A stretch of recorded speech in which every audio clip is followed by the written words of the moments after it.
Time to light the match for the burning truth with Casey Hendrickson.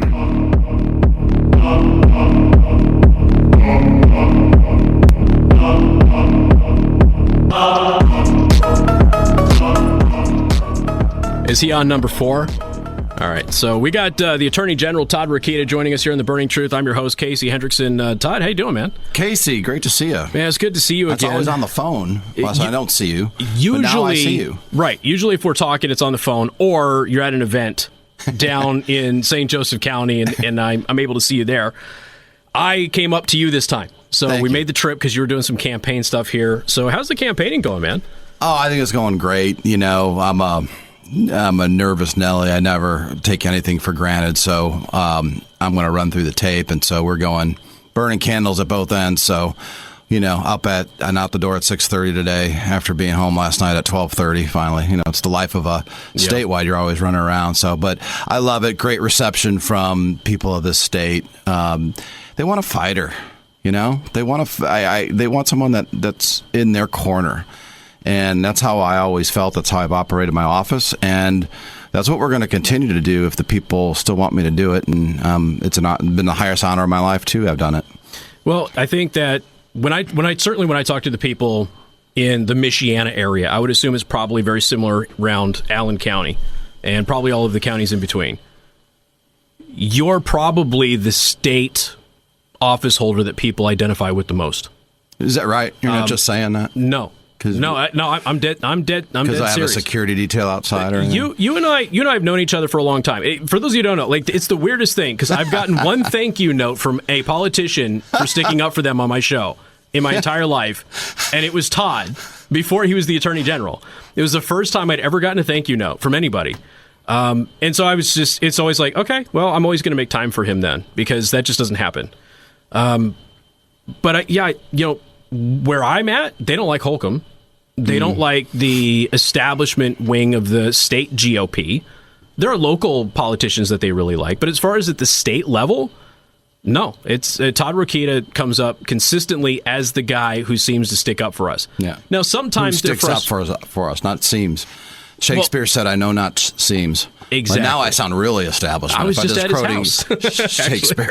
I just took a bunch of listeners to his house, actually. Oh, really? A couple months ago. Yeah, we took a bunch of listeners over to the UK. But really, yeah. We try to do good trips for the Look people. Look at man. you, Money Pants. I didn't pay for it. I couldn't have done that. That would have been something. But yeah, I think it's just consistent. Obviously, some of that they want things to be done more than you can probably do them. You know, there's always a disconnect in what you legally can do and that sort of thing. And so I got a question actually from a local lawmaker in the Michiana area. I don't want to say who they are or anything else, but they did ask. They said, hey, is there anything that he can do as the Attorney General to stop libraries from exposing kids to adult and graphic material? Because they're having a big issue with that in various territories down there. Yeah, it's a terrible issue, right? I mean, because in the sense that it shouldn't be an issue. I mean, what adult, right? And this goes to the larger sense about genitalia surgeries, about, you know, the party that wants to put boys in women's locker rooms and all that. What adult acts this way? What adult? I mean, I can think of one category. Yeah, Democrat, liberals, and or pedophiles themselves outright. Yeah. And it's just sick. I mean, there's only one group of people that's putting America first, is putting Indiana first, and you know that's the group I associate with, and proud to do it. But I don't even mean to be partisan, right? It's just what adult in their right mind thinks is a good idea. And if you looked at some of these books, they're disgusting. Yes, they're pornographic, and you know, you get engaged with some of these adults on this subject a little bit. And you say, hey, I didn't have one, but I say, you know what? I got a book in my bag here of what you're talking about, what I don't want to see in the kids section of a library. Not that it's going to be banned. I just don't want to even see it in the kids section. Let me get it out and show it to you. And they go, oh, no, we don't need to see it. Right. Oh, well, wait a minute. Why don't you need to see it? Well, you're making kids see it. Why, you know, why should you be offended to see it? And it just proves how hypocritical they are. To answer the question, if this was a state lawmaker you're talking about, he or she has to make the law. Okay. I mean, I am not a lawmaker. I enforce the law, and they have. It's not to say that they've done a bad job. They have been trying, and it's when I say it's a terrible issue, it's because there are constitutional issues, and a school library is different than a public library in terms of what the standard is for what's allowed in it, and the free speech ramifications that go with that. So it's in finding that balance, and as the old Supreme Court decision said once, I can't define pornography except that I know it when I see it. Right. And so that's where we're in that kind of area, Casey, where it's difficult to legislate exactly what should be in and what can't be in. But that's what they got to do. And no, the General Assembly has not given me the power to go police libraries. One of the questions that I get on that particular thing is there are many people I'll who take believe that power if anyone's listening. I'm sure you would. I'm working on it, man. But I assume that you would know the answer to this, and maybe you don't right offhand, and I apologize if you don't.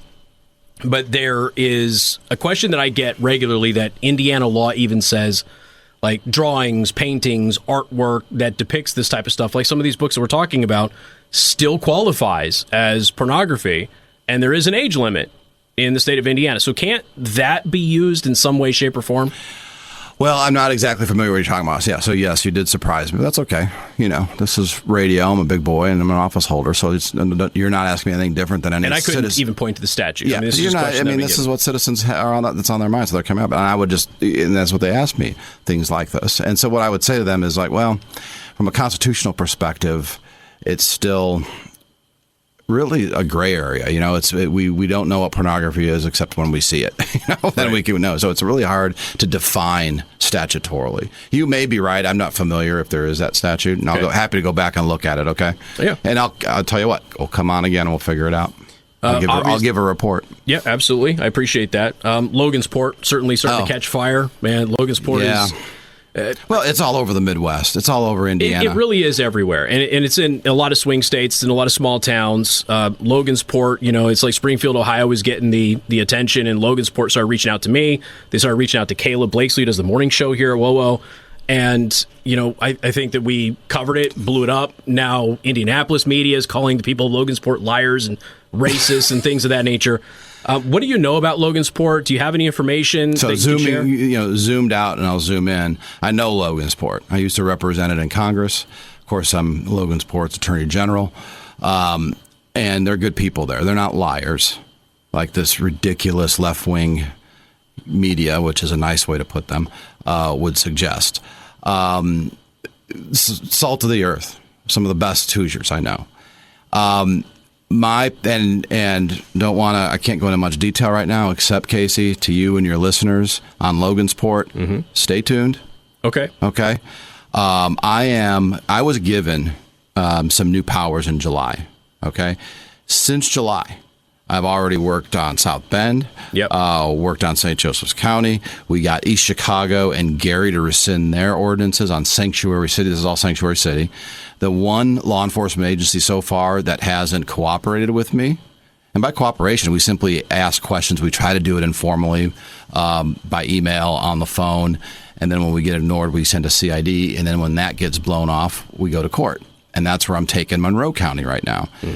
Seymour down in southern Indiana has a huge influx of illegal aliens. I don't know why President Trump's saying migrant. I don't know where that's coming from. They're illegal aliens. They do not belong here. They're raising our crime rates. They're increasing our sex trafficking. They're killing us, literally killing us with fentanyl. Okay? I'm not saying they're doing all of it, but It's not helping, and it's a significant increase because of them. Ask any law enforcement agency. So I'm investigating those places for Sanctuary City. Now, Logansport, under our statute, is not a sanctuary city because there's absolutely no evidence to date that the elected officials there, unlike these other places, have put in an ordinance or have a practice or a policy that shows that they are defying federal ICE detainers or doing things that would create the sanctuary. Right. Logansport is getting crushed with a bunch of illegal aliens, Haitians, particularly, that's running up their hospital bills.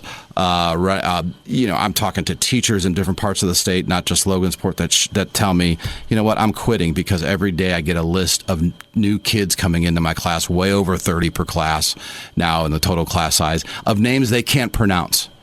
and then they have to dial an 800 number, right, where they can pick the translator they want to explain these non-English new students that just showed up what the homework is for the day, all at the expense of the students and of the taxpayers that are supposed to be in the school.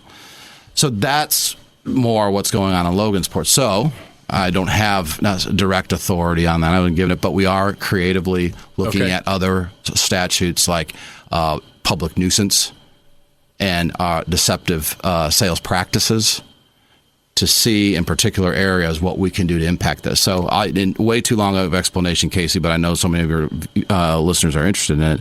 I'm doing what I can to use the laws that I have to go after this, and I don't know that anyone else is.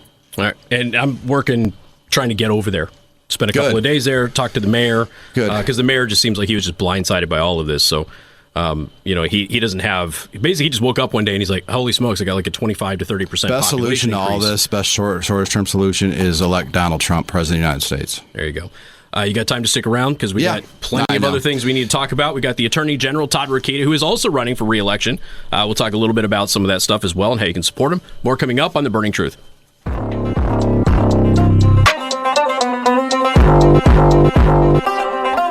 And good afternoon. Thank you for tuning into The Burning Truth. I'm your host, Casey Hendrickson. Joining us in studio here in Fort Wayne is the Attorney General, Todd Rokita, also running for re-election. AG, thank you for joining us this afternoon. Appreciate it. I'm looking at your TV monitor, and Kamala Harris is walking across the stage.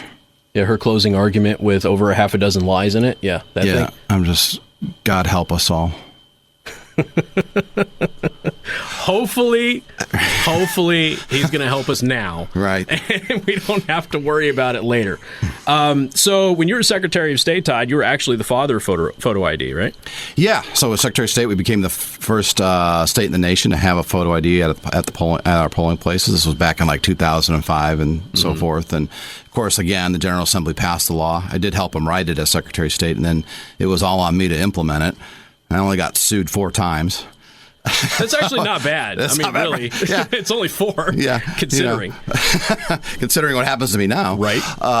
And the Supreme Court, actually a much more liberal Supreme Court than we have now, upheld it by 6-3, which was a great number in those days. So South Bend, Indiana, they're now kind of in the crosshairs as a sanctuary city. Okay, yep. They became a sanctuary city under Pete Buttigieg. He made a big push for them to have IDs. They work with a local immigrant organization there to get those identifications for people. And tell us a little bit about what's happening in South Bend. Right. So, and let me preface this by saying I love our law enforcement. I defend our police. I don't defund them. And so when we approach, we have this new power, like I was saying in the last segment, about policing for sanctuary cities. And what that means is there an ordinance? Is there a police practice, a police policy, something in their manual at a local department that calls for non-cooperation or not cooperating with our federal partners, and among other things? And so that's an example of the sanctuary city nature, the sanctuary nature of a sanctuary city. And so we had questions coming to us from various sources saying, hey, South Bend is a problem. St. Joseph County may be a problem. Mm-hmm. And, so we do what we do. We don't send out a press release, and we don't blast them with formal interrogatories under oath, which is what a CID is. We call them and we email them. And we say, hey, we're hearing this. Can you give us some clarification? As a partner would. But then when we get ignored and we don't get responded to, I have a duty to take it further. And so you see it in its furthest sense so far in Monroe County, where we're actually suing him, and he's being very defiant, this sheriff, which is unlike any sheriff I've ever encountered. Yeah, right? Most people have been, maybe they resisted a little bit, but they're like, okay, we have to get in compliance with state law. Right. But Monroe County is, he's just fighting you tooth and nail. Yeah, and I'm not saying, I think he's wrong. A judge will see if he's wrong. The statutes aren't written perfectly either. And in the St. Joseph's County case and the South Bend Police Department case, we formally sent these CIDs. They now have acknowledged those questions under oath, that they're going to answer them and cooperate. And so we're going to look at the answers, and maybe they have explanation, and that's as far as it'll go. And then if they don't, we're going to ask them to stop their sanctuary city nature. And if they don't, they'll be in court too. Yeah, ask Congressman Banks sometime about the fight that he and I had with the mayor of South Bend recently. Good Lord, over the same thing. All right, let's explain what you and the Secretary of State, Diego Morales, are doing. You basically have almost 600,000 people who registered to vote. Yep. They did not provide a state ID, a fact that gets left out of this story everywhere, right? Right. So you need to confirm whether or not they are, in fact, legally allowed to vote. They have to be citizens to vote. Right. And there is no requirement federally at all to register, to prove citizenship, to register to vote in a federal election. So kind of explain this. Yeah, and let me first explain a little bit of a premise. Depending on the ID you show at the polling place, that ID or the ID you use to register, to register to vote, you can use a utility bill sometimes. Yeah. And it's not until state law changes next year that we can that Diego and the county Diego Morales, our Secretary of State, great Secretary of State, and our local election boards can affirmatively check for the non-citizenship status. So it's possible that even if you have an ID and you use it to vote, a driver's license really in the state of Indiana just shows your residence and that you have an Indiana driver's license. It doesn't go into citizenship. Depending on what year you got that license and everything else. Certainly a utility bill doesn't do that. So we simply said, you know what, if you have a driver's license, maybe that's some assurance that you're also a citizen. So, we could have gone a lot deeper with that list, in my opinion, but we didn't. And that's part of the proof that shows, look, we're not targeting anybody, but we also need to make sure that we're not hurting the valid voter out there by having their vote diluted by someone who would cheat the system or vote illegally or whatever the situation. So that's what this is. We're completely within our rights. I helped write an amicus brief, which is a friend of the court brief recently with several other states in the Virginia case. So the Virginia case has already went up to the Supreme Court. Correct. And just a few hours ago, the Supreme Court said no. Virginia they shouldn't be kept from taking someone off the roll. So that should give Indiana now a green light. Now, the other difference. Do you have time to stay with us? Yeah, I'll stay through the news break. I don't want to keep you here if you can't, but we are on a hard break here. I do apologize. We got more coming up with the Attorney General Todd Rokita.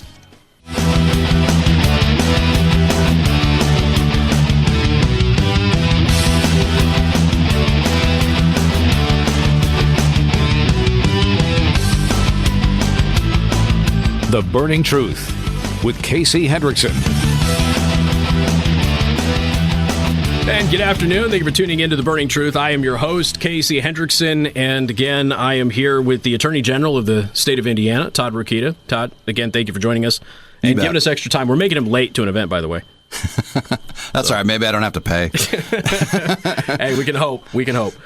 So we left off with what is happening with these nearly 600,000 people who are registered but have not provided proof of citizenship, and what Correct. You and Diego Morales, the Secretary of State, are actually asking the federal government to do. Now, we're not the only state that's doing this. No. Ohio has done it. A couple of other states have done it, and they're saying that the Biden-Harris administration is not cooperating, not assisting them at all with citizen verification. You mentioned the Virginia case, which, again, broke this afternoon right before the show. Mm-hmm. So do you anticipate that you're going to get any help at all in trying to identify these 600,000 Well, again, people? like some of the things now, the best solution is to elect President Trump, frankly. And, they're going to hem and haw. But the fact of the matter is the Supreme Court, we helped write the friend of the court brief for it, like I said, said no. States can purge voter rolls. They're certainly, the Virginia case said, well, we're not going to, the Department of Justice can't can't stop a state from doing it. I guess there's some ability for the state to still do it wrong. Yeah. Indiana won't do it wrong. We got a great system. We got excellent staffers, and having been a Secretary of State here, we have great staffers that know what they're doing when it comes to these roles. But the mini drama, right? This idea that the ACLU and all the leftists are going, and my opponent, who can't get out of our own way, condemning me for doing this, and the question becomes, why? Why are you guys so against making sure that only citizens vote? Right. And it's so obvious. It just defies, because we're not intimidating anybody. We're not just purging or trying to purge certain people, but there are folks, and I do want the word out, Casey, quite honestly, I do want people to understand, especially non-citizens, that it is a felony to vote if you're not a citizen. I want that out there. That's not intimidation. That's saving somebody from committing a felony. And so the way I look at this, because I think where your question went was to, hey, are you going to be able to do anything before the election? And I doubt the Department of Justice or NCSIC or whatever the acronym is, the people that are supposed to get us the list back and tell us who's a citizen and who's not, I doubt they're going to do anything before the election. So what this becomes then is a forensic tool. Because I will tell you, as long as I'm your attorney general, if I win re-election, one day I will get the list. I'm going to get this list, and I'm going to find out who's a citizen and not a citizen, and then I'm going to compare it to this other list, the other list being who voted this election. And I'm going to compare the two. And if I see the same name on both lists, the non-citizens and voted, we have a felony problem. And then it's a matter of finding you and working with the prosecutor of that county to get the job done, and I won't let it go. When you have situations where in Elkhart, I've had people come forward in Elkhart and say, hey, I've got a relative. I've had power of attorney over them for over a decade. They're not of sound mind. Mm-hmm. People came into this facility. They registered them to vote. They filled out the ballot for them. They took the ballot, and they went back. We ended up finding out that everybody at that facility, I think it was about half a dozen people, all registered Democrat, all repeating the I hate Donald Trump line, which a staffer said to this particular relative. I got messages earlier this week that is happening in Whitley County. I've heard this happening on the Michigan side of the border. I mean, what can be done about that, and what should the process be for somebody who is in control of the legal abilities of a loved one when that happens, when they're in a care facility? What should they do? It's been a while since I've been the Secretary of State on this, but it's a gray area, right? Because if you're over the age of 18 and a citizen, you have a right to vote. Mm-hmm. And, you get, who's to decide you're not of sound mind, right? There's one or two people on these listening to this radio program right now that thinks I'm not of sound mind, right? And, so it's a real slippery slope to try to judge that as a third person. So the law basically reflects the fact that, hey, you're allowed to vote. You're allowed to not be questioned about your soundness. And I imagine that applies somewhat to the power of attorney as well. So if we're going to fix that problem, we should probably have the legislature draw something up. That, hey, if you've lost the ability to make your own decisions, and somebody else has to make those for you. And again, it's a real tricky wicket constitutionally, because the Constitution says 18, U.S. citizen, you get to vote. Interesting. Yeah. So it's a rough area. It's despicable if true. It's despicable, again, what these adults are doing to the feeble or to their children. And you see it happening on one side and one side only. Right. And whether it's corrupting our children, sexually changing them before they're 18, whatever the perversion is that they're about, it's all on the left side. And that should make the contrast super clear for who you need to put in office in, 6 days? Well, and again, we're talking with the Attorney General, Todd Rokita, who is up for re-election right now. Yep. I've been telling people for the 13 years that I've been here that Indiana is moving in the direction that my home state of Nevada is moving. It's getting more blue. It's not real red at the state level. There are counties that are very, very red. But I've been very fearful that we could get a situation where it gets real close. And right now, I know for a fact the gubernatorial race is people nervous. And so that could affect, down ballot. Maybe Trump helps with that. Maybe he doesn't. I don't know yet. But what is your final pitch? What are some other issues that you want the voters to know about before they go and cast their vote for you? Well, to know that I'm a fighter, that I work to protect people, and I will always fight for them. I'm pretty anti-establishment, even though I've been in office for a while. That doesn't define establishment. I have a pretty strong populist streak in me. And I feel, again, with the help of President Trump, who's endorsed me, I have endorsed him, that we're for the working men, and it's the leftists that are the friends now of the billionaires and the big woke left corporations that muzzle you at work and everything else. And we're the opposite of that. And so that's what motivates and inspires me to continue to serve. It's actually a fight against the taking over of our country into something that we never envisioned and never wanted. We are unique to world history. It's called American exceptionalism. It's not taught nearly enough anymore, but it's capital A, capital E, American exceptionalism. It's not a myth. It's real. It doesn't mean we're better than other countries or we think we're better. We generally are. It means we're unique. It's the first time that the best ideas for self-governance ever came together at the same time in the same place. Never happened before in world history, except at the founding and our Constitution. And that's what I fight for, the rule of law, free speech, right to bear arms, freedom of association. Those are the cornerstone. So the order was God, then the people, then government. And it's a radical idea, because it's never been that way before us. And these leftist fools are actively trying to destroy it simply for power. And I will fight it every moment that I can. How can people in these last few days support your campaign? ToddRokita.com, and I need millions of dollars. Please. Attorney General Todd Rokita, thank you so much for the time. We do appreciate it. Ladies and gentlemen, we got more coming up on The Burning Truth.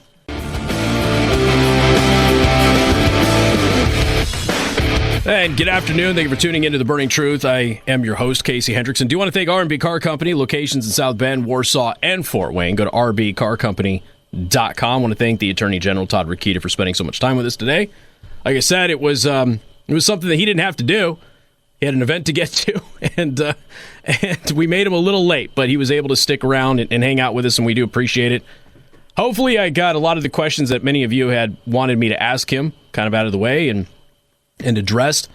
I've got to deal with this Whoopi Goldberg thing real quick because I want to kind of just end on like some funny notes here. But Whoopi Goldberg, who used to love Donald Trump, who used to be sane, who used to run around and tell everybody that she was not African American because she was an American, never been to Africa at the time.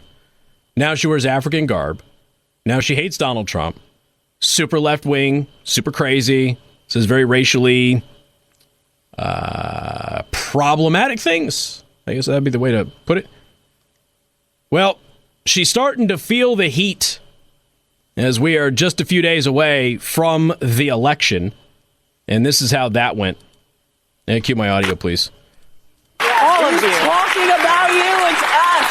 He's not going to, say, oh, you're with a white guy. I'm going to keep you from being deported. No, he's going to deport you and put the white guy with someone else. The man is out there. He's also, The man is out there. He's going to deport you, brown lady. And he's going to put the white guy with somebody else. He's out there. Donald Trump's the crazy one, guys. Donald Trump's the one that has lost his mind. He's gonna.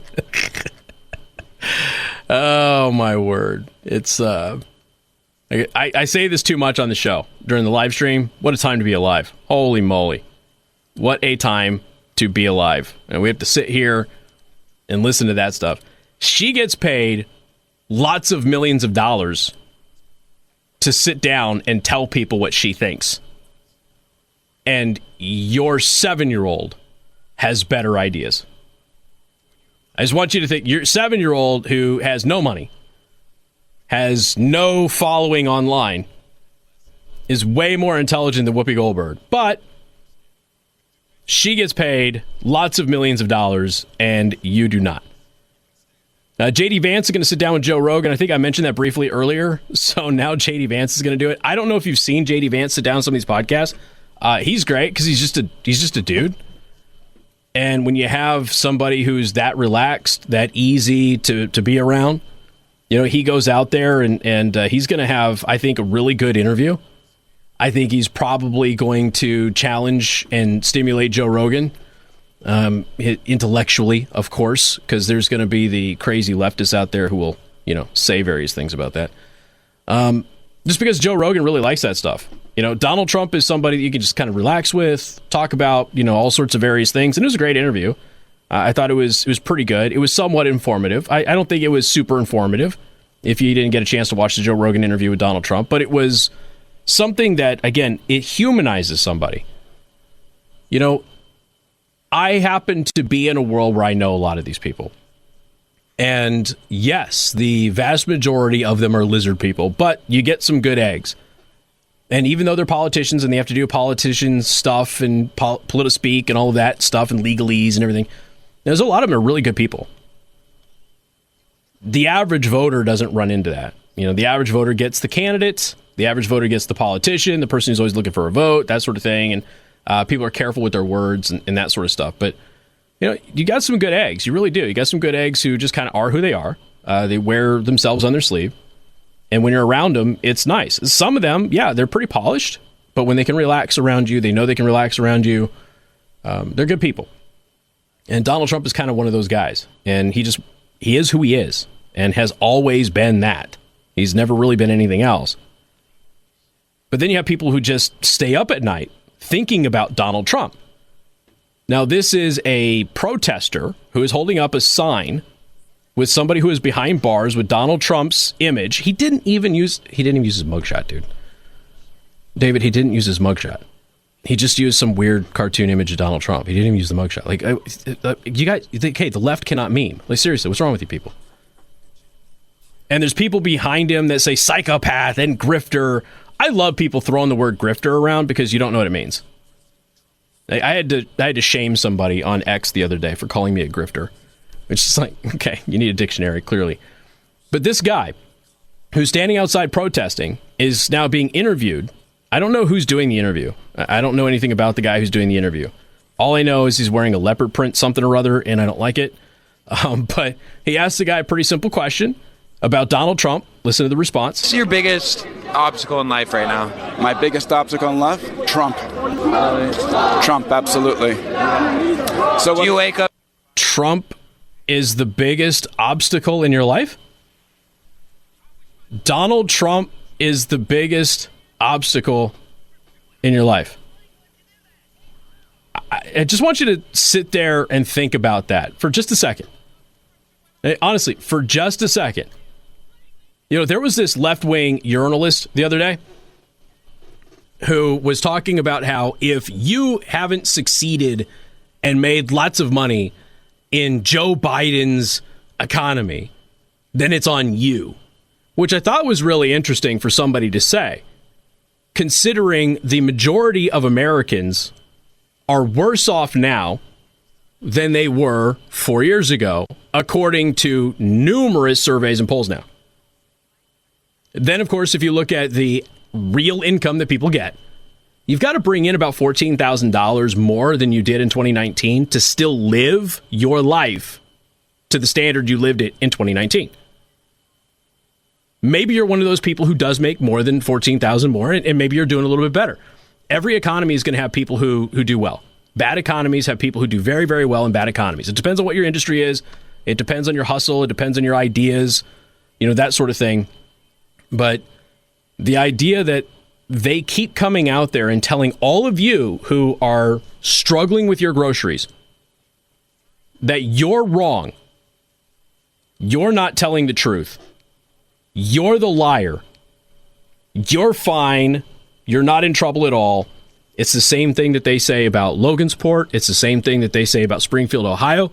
It's the same thing they say about anybody. Everybody else is lying. But the people who are ultimately responsible for what's happening to you are totally innocent, and it's totally not their fault. Have a great night, ladies and gentlemen. Be safe getting home. Kiss your kids. We'll see you tomorrow. Podcasts by Federated Media.